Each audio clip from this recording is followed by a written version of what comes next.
Hey everybody, welcome to the Geriatric Millennials. I'm Beth. And I'm Jayme. And we're just two oldish, youngish ladies bringing back the Cringe Purge. You know it's my favorite.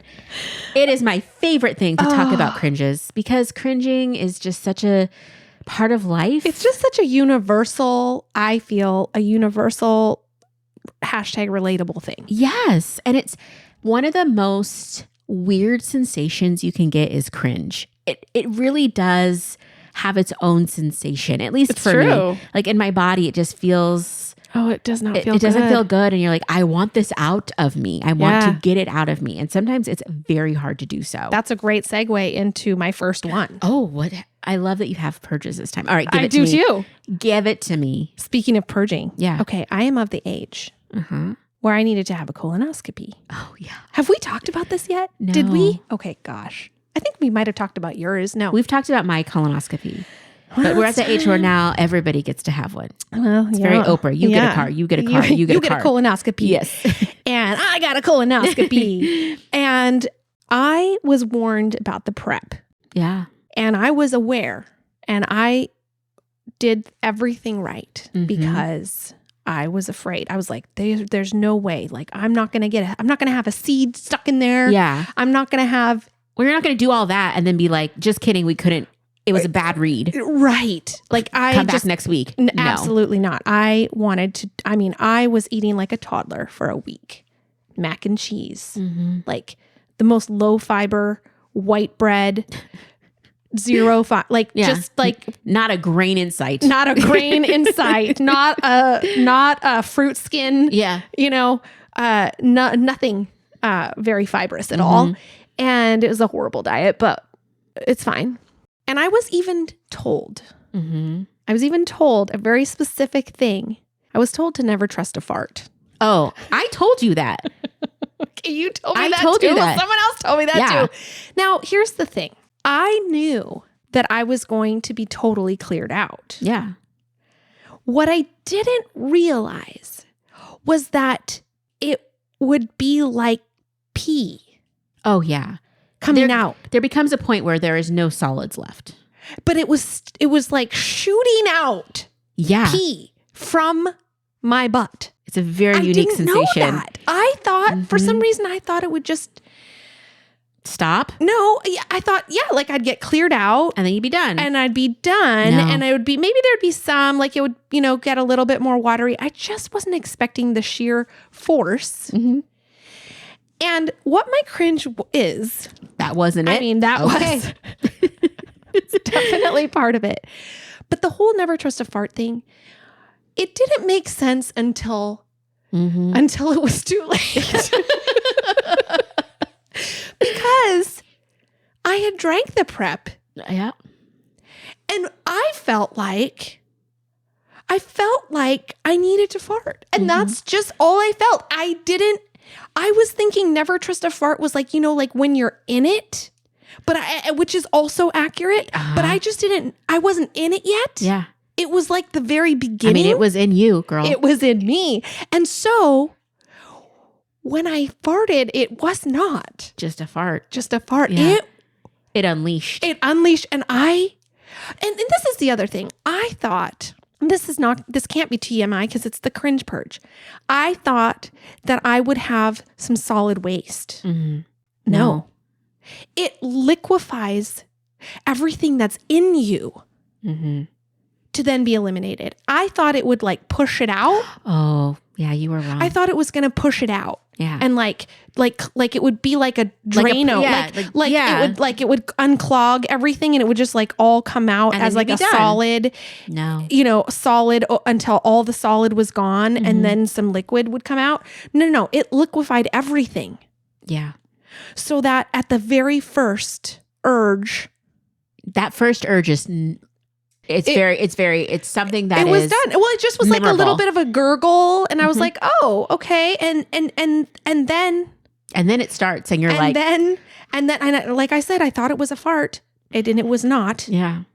And were you at least at home? I was at home. Okay, thank the Lord. Oh, I did not go anywhere. You can't go anywhere. You cannot leave your house. You cannot even sometimes leave the area of the bathroom. Even plan to do such a thing? Yeah. Like, don't. So No. any of you, so we're the geriatric millennials. And so anyone that's like in our age, range. I think it's 45 there's a now, few, right? Yeah. So there's a few, I'm sure there's listeners that are haven't gotten to that point yet. Yeah. So let us guide you in the way you should go and let you learn from our experiences and stay home.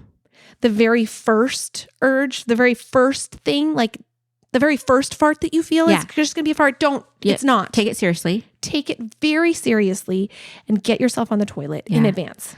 I'm also going to add to this is that as you're going through this whole cycle, you're also going to not want to trust a squat. You might not want to trust a sneeze. There becomes a point where you literally can't trust anything about your own body, and you might as well just stay in the bathroom. It's true. It's true. It's terrible. It's terrible. It's awful. I mean, we need to do it because we need to take care of ourselves, and colon cancer is a real thing. And I was very grateful that everything was, clean as a whistle. Yep. But holy Toledo. And I didn't have anything that needed to be, taken care of in that realm. And so I was actually really grateful. So there's a little bit of my cringe. A little bit? That was a lot of it. But I'm here for it, 'Tis the season. And I do want to tag on this, my next cringe, and you'll get a turn. But I came prepared this time. I'm here for it, Jayme. Still with the farts. Still with the farts. And it just happens uncontrollably here and there in public. Oh, Jayme. That I'm not in control. You've gone to the dark side. I can't. You're a farter now. Happens. And sometimes not sometimes, every time I'm mortified, but also like it's just little toots. Yeah. Just little toots. And it's just what it is. I think I've shared this before, but I'll share it again. I was at like a thrifting store with my mom. This was a few years ago. And we're just walking and she's like, boop, boop, boop, boop, boop, just farting while we're walking. And she's like, excuse me, can't help it. I was like, good Lord, that's something to look forward to. I'm finding out we're there. Gosh. I mean, I told you that happened to me recently. It was so embarrassing. Yeah. I mean, are there Kegels for your butt? I mean, I don't know. And I don't want to Google that, but I mean, I guess just squeezing the cheeks, babe. Like, but it doesn't always work. I think we're just at an age where we're just going to become not care. We can't care. I still care. I know, but within 5 years we won't. So it's fine. It's fine. So it's cringy. Fine. It's very cringy, but what else are you going to do? I mean, what can I really do? Yeah. I mean, better out you than know in. what? You know what? This is what I can do. And this is what I'm going to need some help with. I'm going to need some help with people telling me how to handle the situation. What is something funny I can say? What's something I don't, what do I say or not say? How do I behave? I think if someone notices, you just say, oh, excuse me. Yeah, but I don't want, because I don't know if they noticed. See, this is the beautiful thing. Most people that are around you, like if you let one fly right now, I just we keep it moving. We're just going to ignore because nobody wants to deal. Nobody wants to deal with that. But let's say you really let one rip at the Fred Meyer. No, see, it's different. It's not like really. Then you're fine.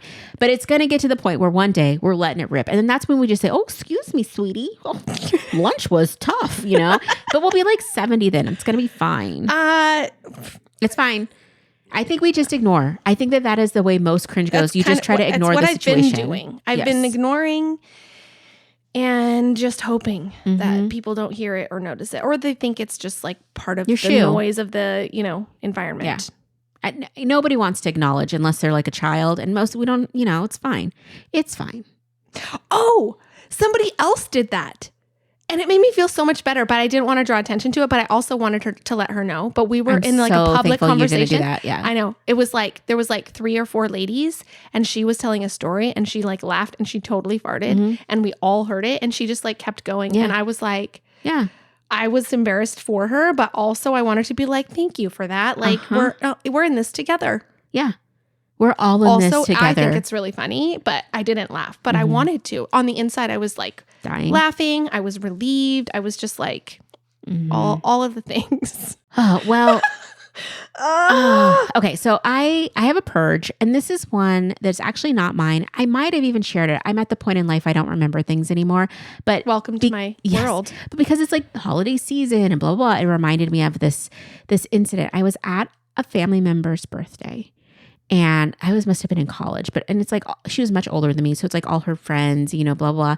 And I don't remember if it was a big birthday or not, but she seemed to be getting lots of gifts. And it was a situation where people were like opening gifts in front of people, which I hate that. Like my fantasy, and this is a big birthday because, this is our 45th birthday year. Mm-hmm. And I want to have a big party. And I do like presents. And I do sometimes even ask people to buy me presents, but I want them to give me the present and then run away from me so I can open the present by myself at my leisure. Mm-hmm, without the pressure of them watching. So that if I hate it, I can be like, ugh, this is trash. Or I can be like, this is the best thing ever, and just have my own emotions without any fanfare. Maybe selfish on my part, but I don't care. And do I like watching people open my gifts? Obviously, yes. So anyway, so like people are handing her gifts and it's like, whatever. And she opens this gift and she's like, oh my gosh, this is so thoughtful. And it's this book and blah, blah, blah. And it's like her best friend has given her this. And she's like, oh, and there's like a little note. And she starts to read the note. Uh-oh. And the note is to someone else. The friend had regifted this gift. And it was just one of those like, ugh. It was so awkward. It's a little awkward. It wasn't a little. And she started reading the note, and the note was very sentimental, but then it said like the best friend's name, and the best friend's like, oh my gosh, and just took it and like crumpled it in front of everybody. Like, oops. Like, but it was just so. Oh, that is awkward. And it was in front of everybody. It was very awkward. And it really left an imprint on me to like never, ever, ever. Well, first of all, I'm always going to regift. I was going to say, never leave the note. Never not check for notes. You always check for personalization, note. Make a note of who gave it to you so that you just know. Yeah. So you never have that issue. Yeah. Because I would die. Yeah. So anyway. That's for sure. Mortified and cringed on behalf of someone else. I don't know if I told you this one before, but it came back to me. I think because there's several people in my life that are expecting, that are pregnant. Mm-hmm. But after I had my last child, I was at the store and she was an infant. Did I tell you? No. I think I might have. Gosh. It's like a boutique. I have my baby in a stroller and I'm browsing and I'm looking around at stuff. And there's a little cute little girl working there. And she looks at me and she's like, oh, when are you due? Oh, that's not nice. And I looked at her and I was like, 4 months ago. And like, here's my baby. Mm-hmm. Like, do you not see this newborn? Obviously, this young little thing had never given birth or lived long enough to realize that you do not assume that anyone is pregnant. Ever. Unless they explicitly say so. Yes. Because I still had a bump. Because you do. Because your uterus is still. I literally still have a bump. She's 12. But I could be mistaken for being pregnant as I have a rounded belly like women do. And I was okay, but I felt cringy, but I also just felt kind of like, I don't even know what the right word is. I was just kind of like, oh my gosh, like, 'cause it's a lot of work. Like, I had my daughter, I was already over 30, and you don't just like bounce back like some people, or some people do. I don't know. Like, I just met this girl that had a baby. Her baby, it was like a month ago that she had a baby, and she looked like, I mean, she was only 21. Yeah, she looked like she's 21. She was 21. Yeah, and I was just like, maybe if I would have had my third kid at 21, I would have bounced back. I don't know. But every time I did have a child, it took a while for like things to like go back in, and like, so I didn't look like I was still pregnant and stuff. I mean, it's just a body. Like, that's what happens. And I was already you're already kind of self-conscious of that. Yeah. After you have, because everything, your body changes so much. Mm-hmm. And I'm a petite person. I've always been like a small petite person. Mm-hmm. And so having my body change so much and still be so different like than it was before, and just Well, and then have someone point it out. Yes. And adjusting to that and feeling like I realize I still look pregnant because I'm a petite person and it's not hidden. Like it's just like right there. Cause like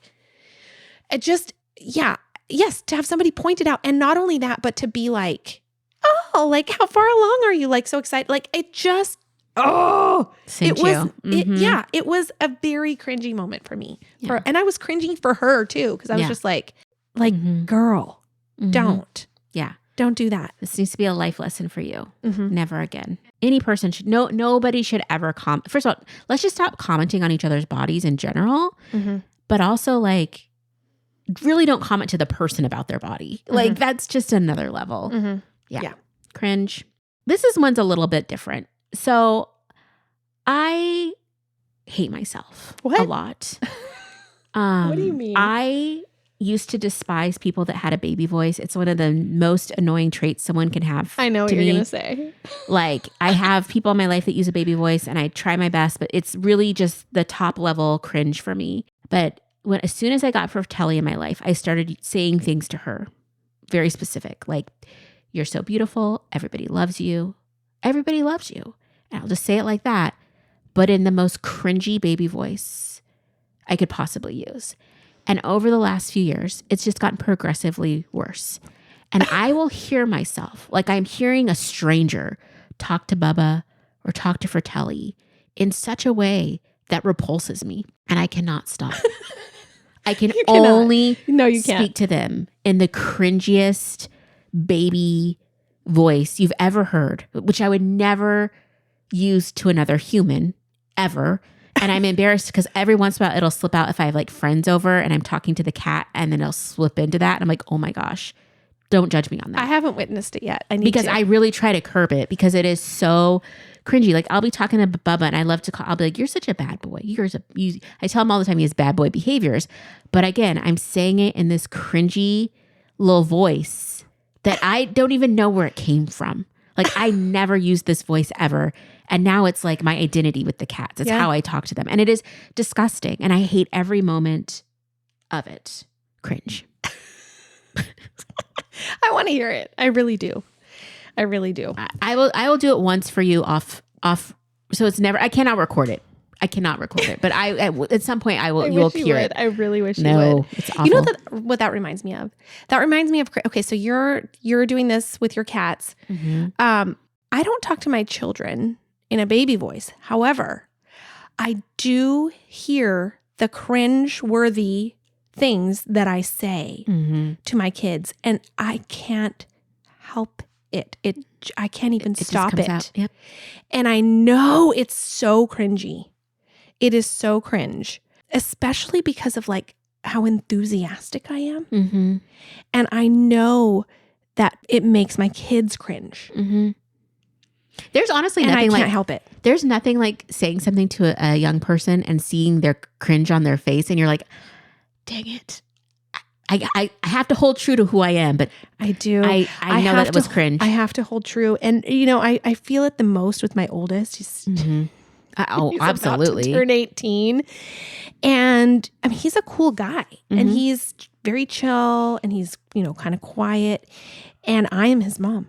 Yeah. And I have not, of course I've changed and grown, but at the core, I'm still his biggest fan and his most enthusiastic supporter. And I just will always be. Yeah. And it will be very cringy for him. In this stage of life. Yeah. Eventually one day, hopefully he'll be like, oh my gosh, loving, supportive family. Yeah. I will just do things that I'm like, wow. That was, I'll like clap it with glee at his latest beats that he's created and squeal with delight at how amazing it is. And he's just like, oh my gosh, like no wonder he doesn't really want to like share with me. Cause I'm like, oh my God, blah, blah, blah, blah. Like I'm just so very excited and enthusiastic. And It's real. It's a real thing. Yeah. I have a feeling that, this episode is going to be up during Thanksgiving week, which right now I'm sure people are prepping and cooking and having family over. And I can only imagine all the family cringe that's happening right now of like generations colliding and just like all the cousins are trying to get into the garage or the basement away from all the, adults and just like rolling their eyes at how, whoever's telling them to do the next thing to help. And they're just like, we just want to do what we do and hang out with each other. And I can just see all the like families everywhere just coming together and cringing, man. Okay. I have one more. Okay. And it's just, and it kind of ties into that just because I feel like looking at the teenage experience in our culture and in our family's culture, it's a pretty different experience than mine was in a lot of ways. And one of the ways is that nowadays, like if you have acne, particularly for girls, it's not the same for boys, but for girls, they have these cute stickers. Oh yeah. That they just like put on their zit and they just go about life. Yeah. And it's like not a giant, but it's like a big. No, it is a giant it's like star. A big blue star, like right on the tip of their nose or like wherever. And it's way more obvious than a zit because it's a sticker on their face, which is more distracting in my opinion, but also like nobody gives it a second thought. Like you could have like 4 or 5 of these stickers on your face and just like go about, and they're just rocking it. Like they're just going about life. Like it doesn't bother them like it's almost fun for them. It seems like to me. And I'm sure having acne, it's not fun. I actually know having acne is not fun. So I know that that's not fun, but the stickers make it just like cute and fun. It seems like it's just not, I don't know. I guess it changes how the appearance of how they feel about it. Maybe. I don't know. Yeah. It's just more acceptable. I shouldn't say it's more acceptable. It just seems it is more acceptable in their generation. Easier to face the world with zits if you just cover them up with cute stickers, I guess. So when I was middle school age having zits, that was not a part of the deal. We didn't have any kind of things like that. You're trying to put CoverGirl over the top of it and looking crazy. And I didn't have, so here I am in Belize. I didn't have makeup or anything, but I'm like going through puberty. I'm getting zits and I'm picking them, which was also not a good idea. But I didn't know what to do. And I was just trying to get rid of them and I was making them worse. And I would spend time like trying to pick all of them and then they would all get inflamed. And it was just not a great situation.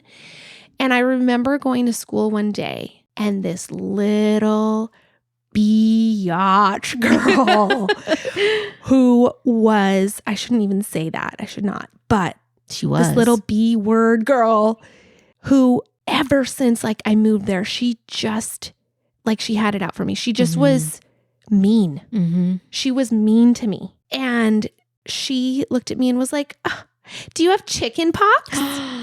That is a biatch. Just saying. And I was so mortified because I looked like I maybe obviously didn't have chicken pox. It was zits, but to her that was like a funny joke. Yeah, she's being mean girl funny. She was being mean girl funny. She was always mean girl. I can't even with her to this day. Do you want me to bully her online now? Give me her name. I will. I could. But no, I'm sure she's a fine person. No, but she's not. I will not ever be friends with her. Yeah. And it was like an ongoing, she was a mean girl to me, like the whole time. And I think she must have just been jealous, I guess, or insecure or whatever. But she was so mean. And that is what she said to me. And I just remember feeling so like cringy and embarrassed about my face and my skin. And it was really sad. That sucks. But now I feel like I could have, like if that was say my daughter's face, like she would just put stickers on him and I don't think people would. It's just different. It's just different, It's just different, yeah. First of all, they have access to great skincare now. Right. These kids, they don't know what it was like back in the 90s, okay? But, with your Noxzema and your like burning the flesh. And anyway, but yeah, it's just different now, and they embrace it differently and the expectation of acceptance is a little bit different, I think, than what we had. But yeah, like kid cringe is the worst, specifically that teenage cringe of like being called out in front of people. Yes, and that just middle like, school insecure like age when you're worst. just trying to, You're so self-conscious Yes. and you're so conscious of like other people and you don't want to stand out. You don't want to draw attention to yourself. You're just, I just want to give a PSA for this holiday season for all the geriatric millennials and maybe slightly older, is that as you're meeting with the youngins of your family, maybe you're the person that doesn't have kids in the family. Maybe your kids are older, maybe whatever. Your kids are younger. Now's not the time to point out anything. no, just keep your mouth shut. You run into your nephew and he smells like trash.